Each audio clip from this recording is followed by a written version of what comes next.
Welcome to Beaver Springs, Pennsylvania for HyzerMedia's coverage of Discmania's Mid-Atlantic Collegiate Regional Championship. Thank you to Cosmic Disc Golf, D-Town Disc Golf, and Reaper Disc Supply for sponsoring this coverage. We appreciate it. I'm Nathan Johnson, joined in the booth by John Baker from College Disc Golf. John, who do we have on our card today? First, we have the defending national champions, the University of Cincinnati. They're represented by Bradley Caldwell, Truman, our defending individual champion, Tanner Young, and Ilkin, Groh. Also on the card, tied at 6 under, we have North Carolina State. They're represented by Logan Edelman, Liam McWhorter, Zachary and Gus Jones.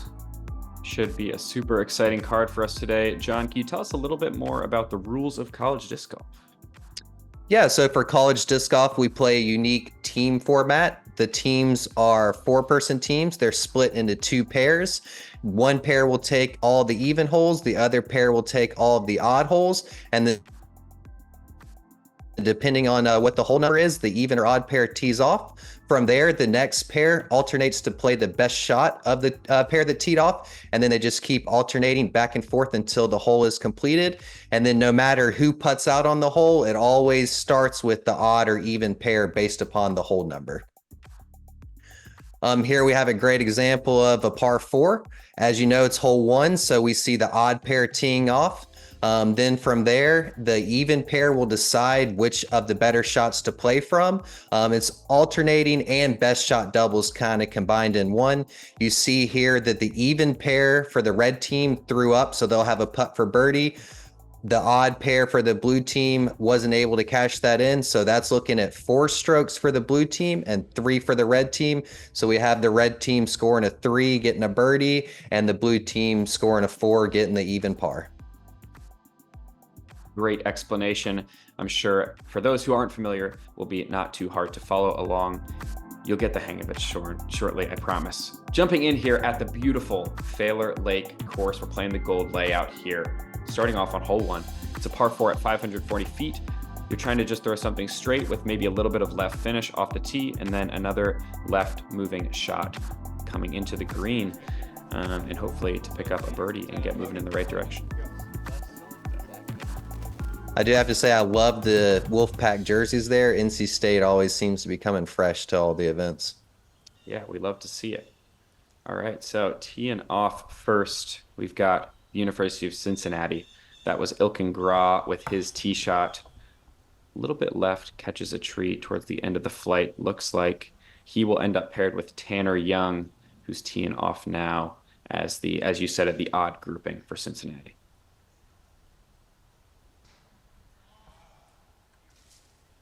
Bold strategy, going with the forehand roller there. Finds early left, that rough on the left-hand side, so we'll see what they're able to work with. That was Gus Jones with a tee shot there for NC State. That kicks right. Could find the out of bounds depending on how far it kicked. And this is Zachary from NC State with a perfect tee shot. Absolutely pured it down the fairway. He's going to have a pretty open shot into the pin. Can you talk a little bit about the strategy, John, of college disc golf? Obviously, you have 4 players on each team and broken into pairs of 2. What kind of goes into the decisions on how you want to pair folks up? Yeah, that's a great question. A lot of times we'll see if there's maybe 2 lefties or 2 forehand dominant players on a team, we'll see them get split up into each pair. There's decisions to be made in regards to who's a better putter, who has better approach shots. So there's a lot of strategy that comes into our team play format that you don't see in any other or many other disc golf formats, I'll say. Also, when you're looking at holes, it's strange, but sometimes the course can have 8 or 9 of the odd holes, for example, line up perfectly for a lefty or a forehand player, and you'll even make your hole assignments odd or even if it be a favorable tee shot for the team or that set of pairs. Yeah, that makes sense. We'll see if that comes into play here. We saw some pretty good approaches for both teams, but we're going to be left with some longer putts. We'll see if anybody is able to capitalize. Up first, we have Gus Jones giving that one a bid. Pulls it a little wide. Maybe a bit of a decision to make here for Zach. This is an elevated basket on hole 1. Can cause some rollaway issues if you're not too careful. Yeah, I really like this basket placement. It's a knoll as well as being elevated. That's good to see. That's good course design, in my opinion. Yeah, I love it as well. Yeah, definitely punishes missed putts, makes you think about it, as just not quite the commitment there from Ilkin. See if Tanner can give us a birdie to start the day, just also a little bit off.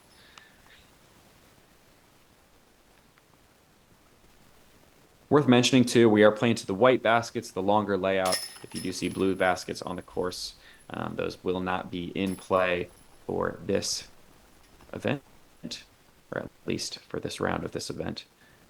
A couple of par tap ins for either team. Gets them moving in the right direction, or at least not in the wrong direction. As we take a look at hole number 2 here, it's also a par 4 at 530 feet. A couple of different ways to play this depending on how aggressive you want to get. Some players you'll just see throw a straight shot down the fairway and then play up onto this higher level to the left. Some players you'll see go hyzer down that early left gap. Some players you'll see, if they want to get really aggressive, go cut roller. Yeah, we'll see how these teams attack it.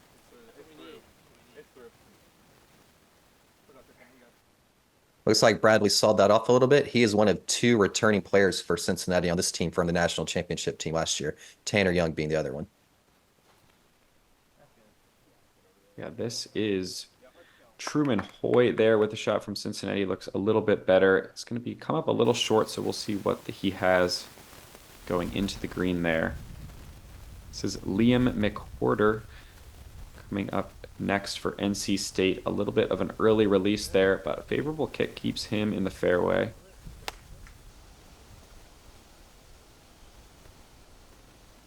Logan Edelman now looking to improve on his partner's shot.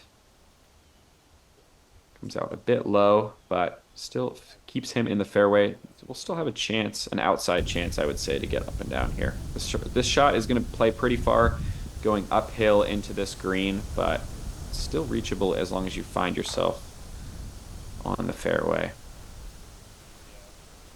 Yeah, the Rich Longer, the TD for this event, was telling me that the conditions were a little bit challenging sometimes. We can see some of those leaves moving, and with this elevation in play, I bet it does make this course a little trickier than it looks.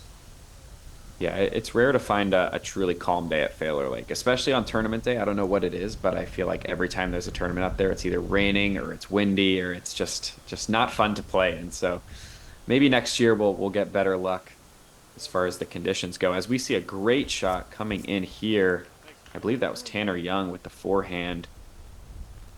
Going to give Cincinnati a great shot at a birdie look here on hole 2.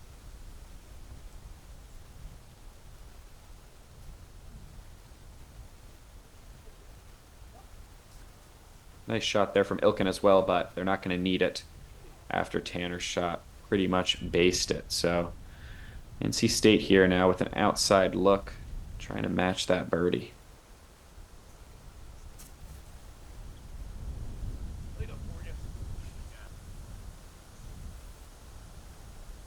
Yeah, it's interesting with collegiate doubles in play. Just a bit off there from Liam McWhorter. What were we going to say, John?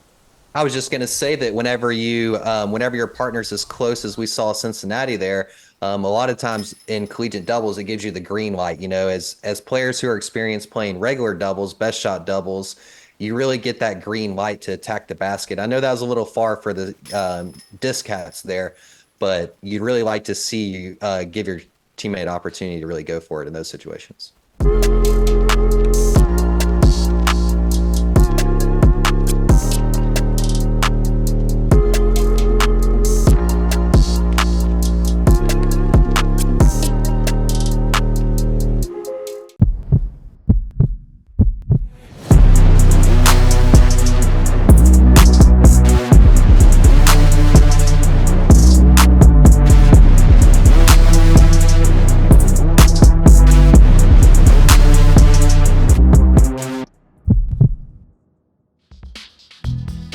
Jumping back into hole 3 is a par 3, 395 feet, slightly downhill. Most players probably going to look to throw some sort of baby flex backhand if you're right-handed. It's tough to shape the forehand due to that last bush there on the left, but there is also a pretty severe drop off behind the basket, so distance control is also important here. This looks like a great line out of the hand from Ilkin. A bit overturned and kind of smoked it, actually. Going to end up a bit long. We'll see how far down the hill that went. Could be in some trouble.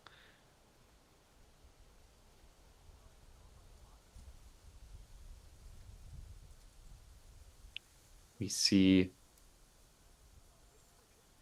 the forehand there from Tanner. I think that's more of a safe shot. Just looking to put something in play. Give his team a chance to grab the par.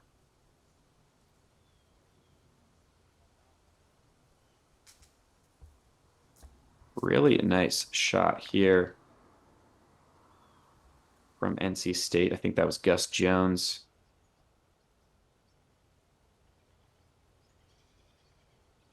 But yeah, like you were saying right before the break, John, anytime you have a best shot doubles format or a scramble format, oftentimes if somebody is parked, you'd get to see that green light. So maybe we'll be in store for some highlights today, some longer throw-ins. Oh my God, I didn't even know that was coming right on cue.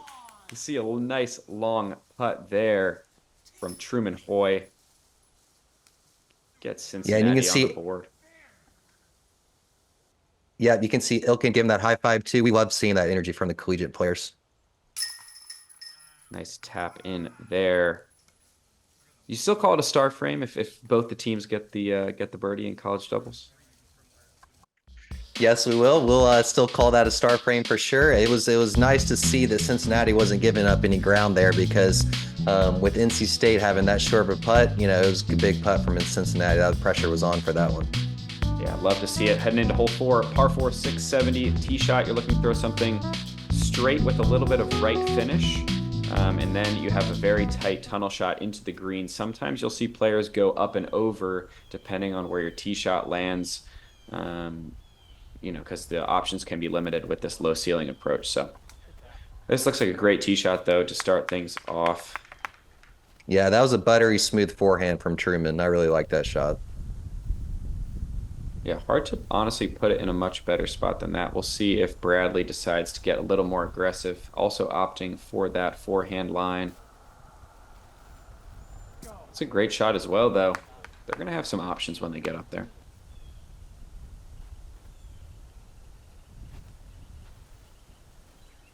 As we see another forehand from Logan Edelman. Seems to be the play of choice. You might see some folks on this hole occasionally throw like a roller or that backhand turnover if you want to get super aggressive, as it looks like that's what Liam is going to opt for here. But the forehand is definitely the safer play, just to put yourself in the middle of the fairway. This one's fading out a little bit onto that left side. That is the area of if your team wants to opt for that over the top shot. Players might take that lie, but looks like NC State opts for the more traditional up the middle line. Wow, you really get a sense of the elevation change on this course too with that shot there. If it looks like that extreme on camera, it's twice that big on in person. That's really a nice angle there for the green. Yeah, pretty drastically downhill shot into the green here, and combined with that low ceiling that these trees and canopy create. It really makes for a tough shot. Really nicely executed there by Ilkin. Going to give his team probably an outside the circle look. And yeah, kind of like we saw in hole 1, we've got another elevated basket also sitting on a knoll. So that can make for some interesting rollaways if folks decide to get too aggressive with their putts. That swung just a little bit wide for Tanner there. That looked like it was approaching the green nicely. Yeah, just caught some late cabbage. Full send there from Liam. See if Logan Edelman can give this. Oh no, just gonna opt for the layup. Yeah, that was a safe play. You can guarantee his team and him were talking about that shot before he even approached the lie. Okay. Good height there from Truman. Yeah, just a bit off. We'll see. Looks like we're gonna see a run here from Bradley Caldwell, who knocks it down.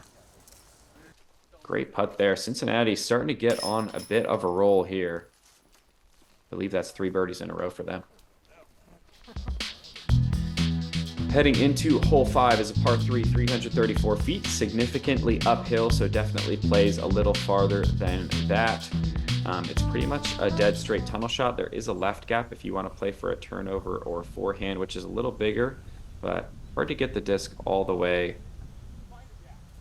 Oh, just kidding. That flyover was to the short basket. We're playing to the long pin, which is actually about 100 feet left of that. So you're going to see players go down this left gap with some sort of hyzer, or it looks like Tanner opting for a some sort of turnover forehand. But tricky line, another low ceiling, kind of going uphill.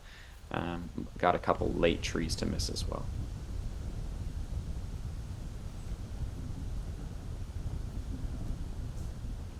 Looked like a nice shot out of the hand there from Gus Jones. Comes up a little bit short. Like I said, at 334, playing this far uphill, it's really tough to get enough speed on the disc to push it all the way up to the basket. This is a pretty common result that you're seeing from these players, just coming up about 100 or so feet short. As someone who's never been to Faylor Lake, I'm really impressed with the beauty of this course. That tree right there on the green is absolutely gorgeous. This is a spectacular piece of property. Oh yeah, it definitely is. And just wait until I believe it's the next hole. We're going to be in for a treat. We saw a layup there from Cincinnati. Going to have to settle for the par. Good run there from downtown from Liam. Isn't able to come up with it. Maybe a little bit of a safe bid there from Logan.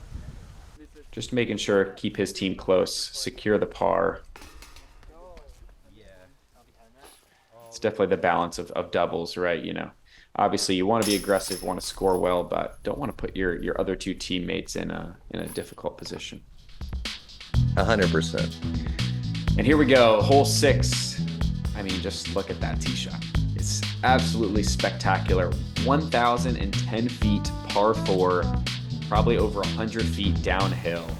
Just an opportunity to absolutely unload. And yeah, that's what these guys are going to do. You definitely want to make sure you're on the right-hand side of the fairway, though. If something fades out too much, that can get you into some trouble. This looks like an absolutely great line. That's probably a 600-foot drive, which is fun to say. You know, not a lot of people can throw 600 feet, but when it's 100 feet downhill, it makes it a little more doable for us average Joes. Not that these guys are average Joes, but it's cool to see. Always a fun shot to throw. Yeah, if this isn't the signature hole on this course, I'd be surprised, because if there's another one that tops this one, that's incredible. This is a very unique shot. I love the way this looks right now. Yeah, It reminds me a bit of the Gorge. We had a long par 4 there, but man, this is absolutely spectacular. Yeah, shades of hole, I think, what is it? Hole 12 at the Gorge, very similar tee shot, but yeah, this one's pretty spectacular. There's also another great hole on the back 9 we will see with another fun tee shot. Liam is going to need this one to turn. I don't think he quite got it to, so that's going to end up on the other side of that pretty substantial hill. I think they will be taking Logan's tee shot coming up. So here's NC State up first. Zach Guess going with the turnover into the green. I'm guessing we still are going to have something in the 400 plus foot range into this green. It can be pretty precarious with an OB. There's an OB little pond behind the green here too. So can't just unleash another shot. Do have to be conscious of the distance into the basket.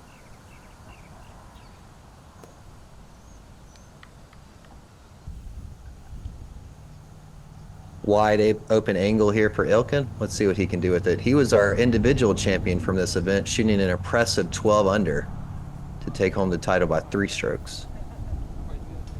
Yeah, you can see why with that approach shot there. Super smooth. Definitely puts it within putting range, and a great shot from Tanner as well. Maybe even a little bit better. See if NC State can knock home this long birdie putt here, avoid losing another stroke. I was surprised that they were as close as they are. That looks to just be maybe right outside the circle. I'm not sure. That's definitely a makeable putt for them. Let's see what Liam can do. Oh, two cage hits. You hate to see that from the Wolfpack. Yeah, maybe a little bit of that water from behind the basket coming into play, not wanting to give it a full run. A bit low there from Truman. I'm gonna put a little pressure on Bradley. Let's see if he's able to connect here on this birdie look.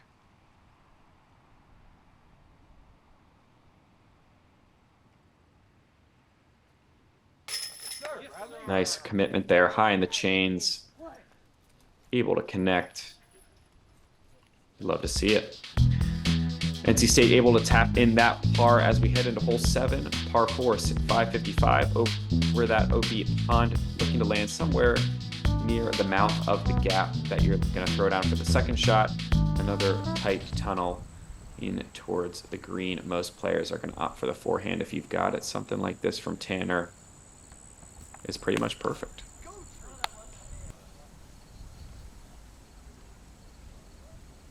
This is another hole that I think maybe you could try to get aggressive on. It looks like Ilkin's going to do that with the roller. But the angle of the fairway just doesn't really shape for you to be able to bite off much more than just kind of that pitch up does. So we'll see what kind of where Ilkin's drive ended up, but I'm guessing they're probably just going to end up taking Tanner's that ended up in the middle.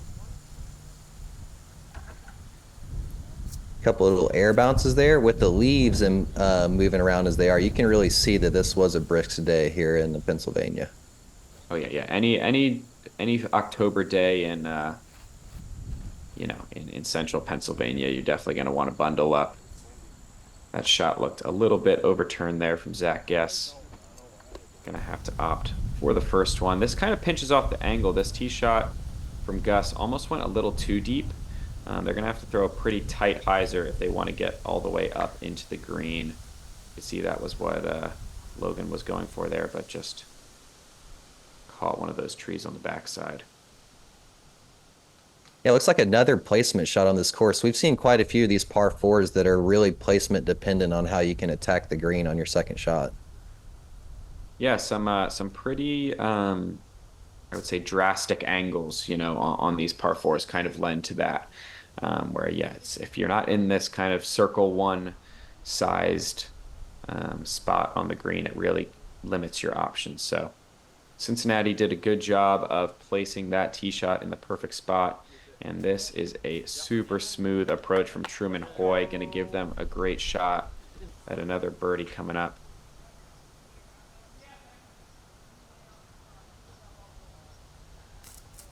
That was a nice little upshot there. See if they decide to get a little aggressive here. See if Gus decides to give this a run.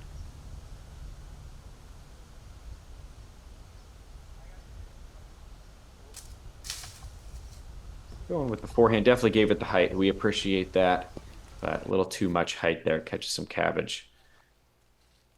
Nice tap in par from Ilkin. The Cincinnati team is really rolling. You can see why. I think you mentioned they're the #1 ranked team in the nation.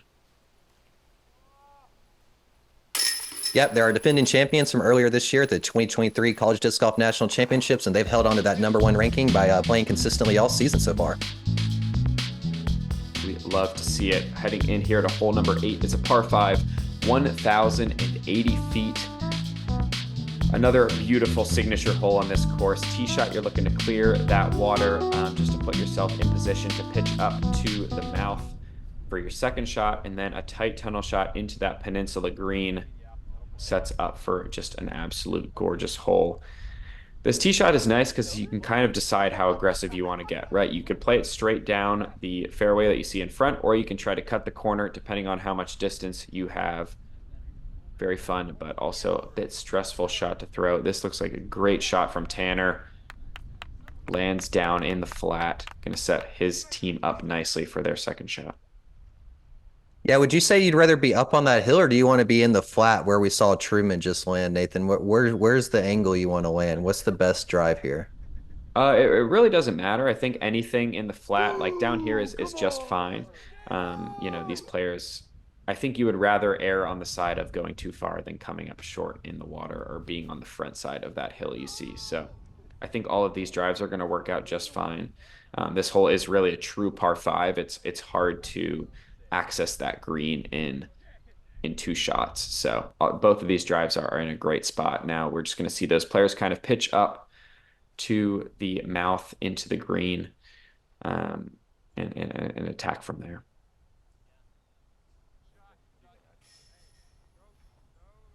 Looks like a decent shot there from Gus Jones. Comes up a little bit short. I think Zach here is going to look to bite off a little more distance. This one fades out a bit early. Not quite get to the gap. So it's going to be a tricky upshot there for NC State. I love that. They love it. Oh my gosh, and rightfully so. That gets not just to the gap, but hits the gap. They might have a long look at Eagle, or maybe that found its way all the way to the water.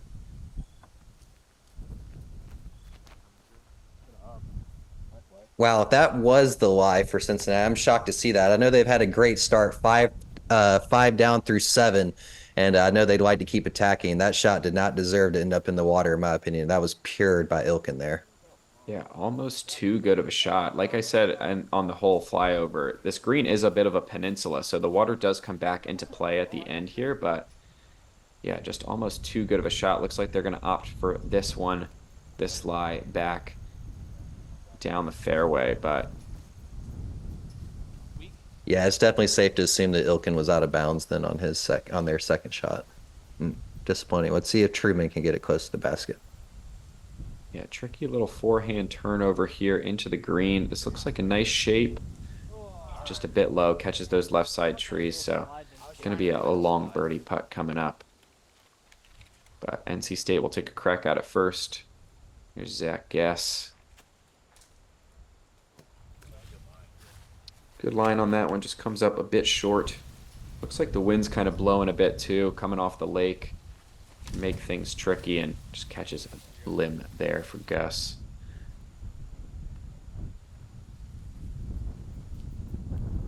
Smooth little spinner there from Ilkin on that downhill look into the wind. Does give Tanner the green light if he so chooses to run it. With his partner right there, you got to imagine he's going to give this a solid bit.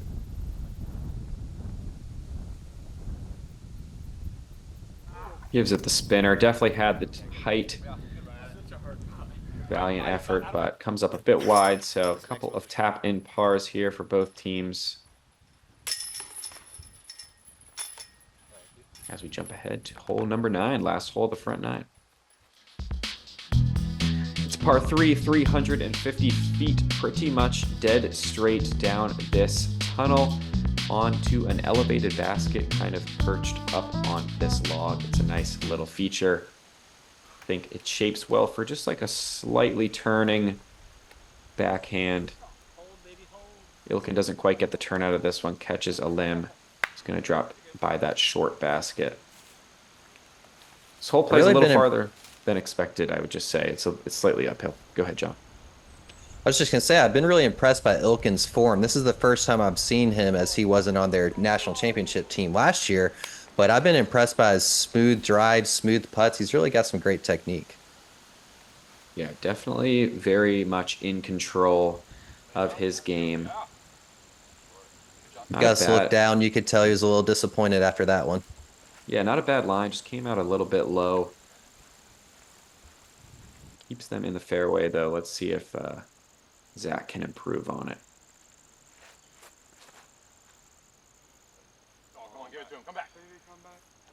It's a great line. Gets the finish he was looking for at the end. Comes up a bit short as well, but that's definitely in putting range for NC State. Cincinnati now playing to that longer white basket. Opting for the run on the first shot. It's a double strategy you see sometimes. And I would expect this to be a layup from Bradley. Although that might have leaked down the hill. They could have themselves a long par putt coming back up. But we'll see if NC State can connect first. It's a tough miss there. Definitely puts the pressure on.